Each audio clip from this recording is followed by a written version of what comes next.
उमरखेड नगर परिषदेच्या निवडणुकीत राजकारण वेगळं चित्र निर्माण होत आहे। शहरातील प्रभाग 2 मध्ये तातारशाह बाबा दरगाह परिसरात एमआयएमच्या वतीनं आयोजित करण्यात आलेल्या जाहीर सभेत हजारोंच्या संख्येने कार्यकर्त्यांसह नागरिक उपस्थित झाले होते।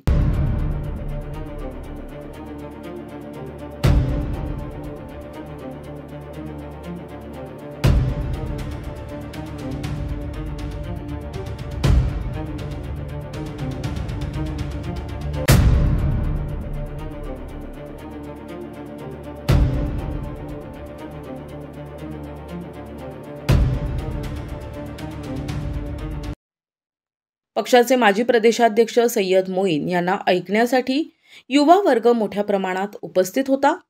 यवतमाळ जिल्ह्याचे जिल्हाध्यक्ष सय्यद इरफान यांनी एमआयएमला पुन्हा एकदा साथ देण्याचे आवाहन नागरिकांना केलंय आणि मागील 5 वर्षात प्रभाग क्रमांक 2 सह अनेक वार्डात केलेल्या कामाचा लेखाजोखा जनतेसमोर मांडलाय।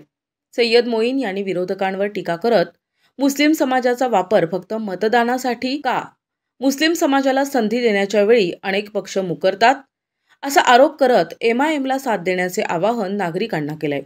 प्रभाग क्रमांक 2 मध्ये एमआयएमचे मुजीब बागवान आणि महिलांमधून ताहेराबी शेख हमीद उमेदवार आहेत। या प्रभागातून मागच्या निवडणुकीत मुजीब बागवान प्रचंड मतांनी विजयी झाले होते।